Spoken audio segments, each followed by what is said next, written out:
Hello সবাইকে। তো আশা করছি তোমরা সবাই ভালো আছো। সো আমিও ভালো আছি। আজকে কলেজে যাব, একটা কলেজে ব্লগ শেয়ার করব। সো সকাল সকাল পুচকু সোনা ঘরে চলে আসলো, তাকে নিলাম, তারপরে খেয়ে দিয়ে এখন হচ্ছে কলেজে বেরো হয়ে গেছে অ্যান্ড চলেও গেছি কলেজে। মেঘা কিছু পড়াশোনা করতেছে, ও অনেক ব্রিলিয়ান্ট স্টুডেন্ট, এই জন্য সারাদিনই পড়ে। সো এক এক করে আমার সব সখীগণ মানে ফ্রেন্ডগুলো সবাই চলে আসতেছিল। তো মেঘাও আবার ট্রাই করতেছিল আসার, ও বাহিরে গেছিলো, বাইরে থেকে আসতেছিল।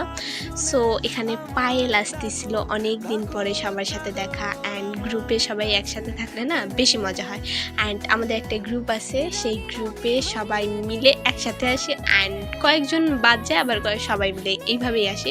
সো আজকে ফুল গ্রুপ চলে আসছিলো, অনেক মজা করছি, অনেক আনন্দ করছি। সো এখানে আমরা প্ল্যান করতেছি যে লুডো খেলবো, কিন্তু এতজন নিয়ে তো লুডো খেলা হবে না, এই জন্যে উপর থেকে নিচে নেমে এসেছি, কারণ মাঠে বসবো। উপরে প্রচুর গরম লাগতেছিল, ভাবলাম যে মাঠে বসবো, কিন্তু মাঠে কি বলবো, মানে কুত্তা, তারপরে মানে সব কিছু দিয়ে একেবারে ভরা, আর বৃষ্টি হয়েছিল তো ভিজা অবস্থা।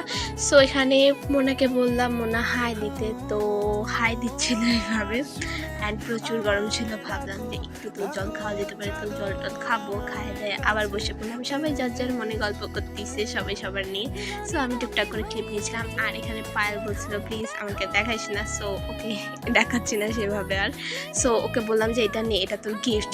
তো বললো যে তোর এই গিফট। অ্যান্ড এখানে বলতেছিল এই দেখ তোর পিছনে কুত্তা, মানে তোর বাচ্চা বসে আছে।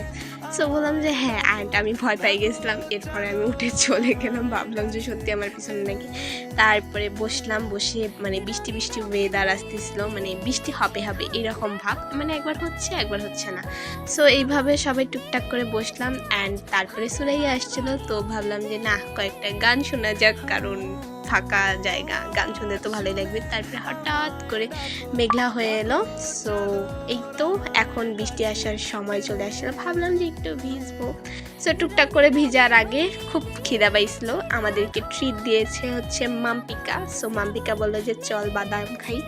সো এই তো টুকটাক করে বাদাম খাচ্ছিলাম, আর আমার তেমন একটা বাদাম ভালো লাগে না। সো ও কয় টাকা নিয়ে আসছিলো সেটাই হিসাব করতেছিলাম, ভাবলাম যে আমরা ওর টাকা দিয়ে আজকে সবাই খাবো। সো ওই আমাদেরকে সবাইকে ট্রিট দিচ্ছিল বাদামের। সো খাওয়া দাওয়া শেষে এখন বৃষ্টি আসবে, এই জন্য সবাই এখন উঠে যার যার কাজে শেষে চলে যাবে। অ্যান্ড সবাই বলতেছিল যে ছবি তোলা যাক বৃষ্টির মধ্যে। সো সবাই ছবি তোলার জন্য একেবারে পাগল হয়ে গেছে, তো এটাই সবাই করতেছিল। অ্যান্ড এখানে সুরাইয়া তার সব কিছু ঠিকঠাক করতেছিল যে কেমন করে পোজ দিবে না দিবে, তো এরকম করে। অ্যান্ড এইভাবেই দিন চলে যাচ্ছিল দারুণ মজা করে। সো আমিও একটু মানে বাতাস খাচ্ছি। তো আজকের মতো এই পর্যন্তই, বাই, ভালো লাগলে।